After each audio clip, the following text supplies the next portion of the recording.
Bonjour et bienvenue dans cette nouvelle vidéo où nous allons voir la partie exercice sur la sensibilité consciente.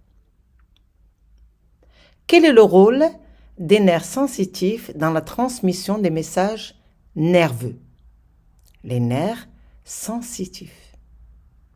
Les nerfs sensitifs ou nerfs afférents sont une catégorie de nerfs qui transportent un message nerveux, l'influx nerveux sensitif, depuis les récepteurs sensoriels vers le système nerveux central. Quel est le trajet de l'influx nerveux sensitif?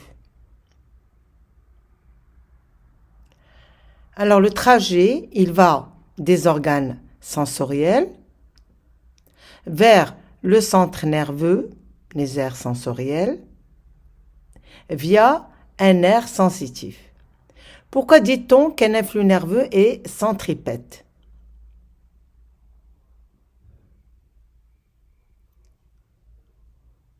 Un influx nerveux est qualifié de centripète ou afférent lorsqu'il se déplace de la périphérie vers le système nerveux central. Donc lorsqu'il se déplace des organes vers le système nerveux. Alors un exemple que vous voyez là, on a un influx nerveux qui va de la peau vers l'aire de la sensibilité générale. Donc il va de l'organe la peau vers un centre nerveux. Complétez le tableau suivant. Alors vous avez le tableau, vous avez les organes des sens, vous avez les sens. Il ne faut pas confondre les organes des sens avec les sens. Et vous avez la nature de la stimulation ou stimulus. Observez bien. Alors la réponse est évidente. Vous avez pour les yeux les organes des sens, les sens c'est la vue. Pour le nez c'est l'odorat, pour la langue c'est le goût, pour l'oreille c'est l'ouïe et pour la peau c'est le toucher. Et bien sûr, la stimulation dépend de l'organe de sens. La lumière pour les yeux, l'odeur pour le nez, la saveur pour la langue, le son pour les oreilles et la saveur pour la langue. Alors maintenant, complétez le tableau suivant.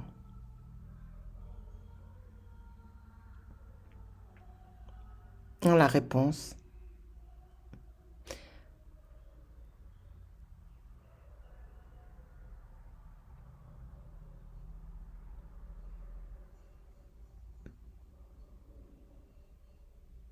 Alors voilà le cerveau humain et ses principales parties, visualisées mieux qu'un tableau, le lobe frontal, le lobe pariétal, le lobe occipital, le lobe temporal et bien sûr les différentes parties du cerveau.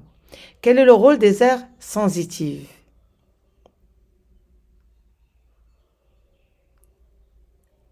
Les aires sensitives sont chargées de recevoir et d'interpréter les informations sensorielles de différentes parties du corps. Le toucher, la pression, la température, la douleur et j'en passe. Donc ils sont dans le cerveau. Ne pas oublier que la sensation des organes du sens du côté gauche naît dans les aires sensitives de l'hémisphère droit. C'est très important pour les exercices. Comment s'appelle la partie périphérique du cerveau? Alors la partie périphérique du cerveau s'appelle le cortex cérébral. Et bien sûr, elle est faite d'une matière grise.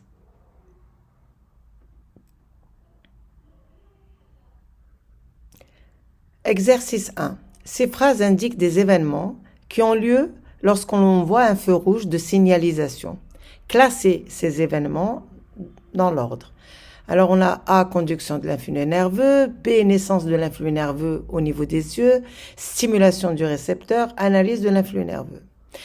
Oui, tout juste. Bon, la réponse, elle est venue rapidement. Et vous avez l'ordre des réponses. Toujours dans le même sens. Il faut apprendre ça par cœur. C'est toujours la même chose.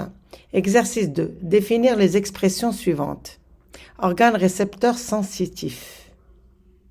C'est un organe récepteur, c'est-à-dire qu'il reçoit les stimulations du milieu extérieur. Il reçoit, récepteur. l'influx nerveux sensitif.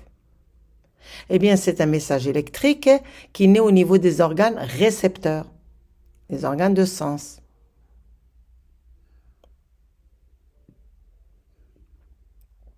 Centre nerveux sensitif. Eh bien, c'est une partie du cortex cérébral responsable d'une activité sensorielle. Aire de sensibilité générale. Qu'est-ce que c'est? Eh bien, vous l'avez là. Pour le situer, il est situé au niveau de... en arrière du sillon de Orlando, pardon. Et il est responsable de la sensibilité consciente tactile. Excusez-moi, j'ai été un peu distraite là. Où se localise l'aire visuelle? Alors la réponse, c'est bien sûr dans le lobe occipital. Je suis un peu fatiguée là, c'est pour ça. Exercice 4. Entre les éléments du document suivant, existe une relation fonctionnelle qui a permis à une personne de sentir la rugosité d'une roche. Bon, elle a pris une roche, elle a senti que la roche était rugueuse. Alors, cette sensation, on va essayer de voir quels sont les éléments qui interviennent dans cette sensation. Alors, regardez, vous avez la peau de la main, elle tient une roche, donc une pierre, qui a une certaine texture. De quelle activité cérébrale s'agit-il? Donnez le nom de chaque numéro dans le schéma, enfin le numéro, les lettres, indiquez sur les schémas le sens de l'influx nerveux. Bon, question classique qu'on donne à l'examen. De quelle activité cérébrale s'agit-il? Bien, c'est la sensibilité consciente du toucher. Alors, légendez le schéma. Bon, A, B, qu'est-ce que c'est? Voilà. A, ça se voit. C'est l'air, oui, de la sensibilité générale. Air sensoriel, tactile. Et B, c'est la moelle épinière. Bon, en rouge, c'est le nerf. Alors là, une image qui montre où, les nerfs et la moelle épinière. Indiquez sur le schéma le sens de l'influx nerveux.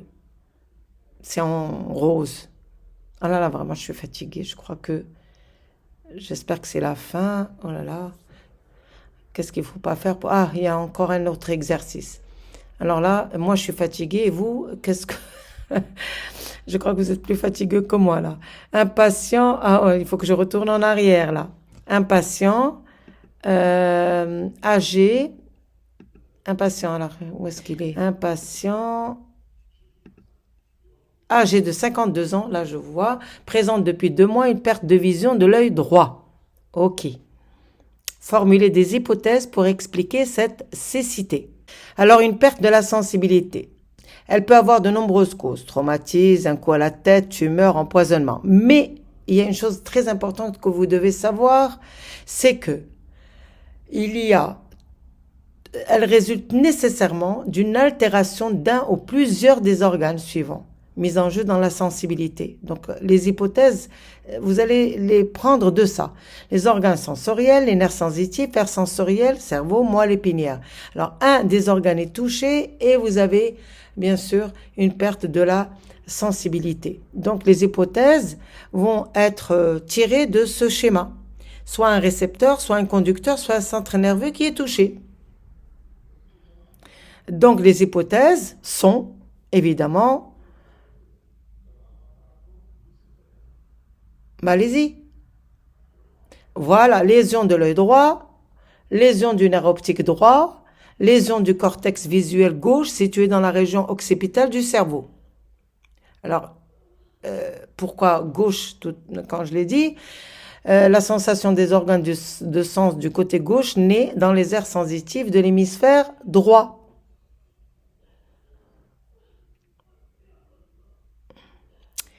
Et ouf, c'est fini. Partie 3, la motricité volontaire.